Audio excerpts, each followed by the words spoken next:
कराडचे नूतन नगराध्यक्ष राजेंद्र सिंह यादव यांनी स्वीकारला पदभार।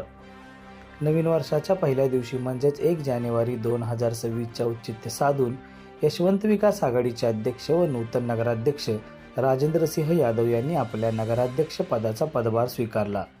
यावेळी माजी सहकार मंत्री बाळासाहेब पाटील यांच्यासह यशवंत विकास आघाडी व लोकशाही विकास आघाडीचे सर्व नगरसेवक व कार्यकर्ते मोठ्या संख्येने उपस्थित होते।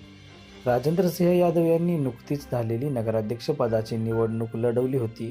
त्यात त्यांनी 9,735 एवढे मताधिक्य मिळवत विजय मिळवला होता। लोकहित न्यूजसाठी सरफराज मुल्ला, कराड। आज कराड नगरपालिकेची सार्वत्रिक निवड पार पडून आज या ठिकाणी नगराध्यक्ष पदाचा पदभार स्वीकारला। ही नगरपालिका या शहराची मातृसंस्था आहे की या शहराचं पालकत्व सांभाळत असते आणि अशा या संस्थेचा पदभार स्वीकारत असताना लोकांच्या अपेक्षा आणि लोकांचा विश्वास हा अत्यंत या ठिकाणी महत्वाचा असलेली बाब। ज्या विश्वासानं, ज्या प्रेमानं लोकांनी या निवडणुकीमध्ये विजय केलं, त्यांच्या विश्वासास पात्र राहून या कराड नगरीचा शाश्वत विकास आणि या कराड नगरीमधल्या शांततामय सामूहिक सहजीवन टिकवण्यासाठी आम्ही कटिबद्ध आहोत। सगळे नवनिर्वाचित सदस्य या ठिकाणी आलेत सभागृहामध्ये।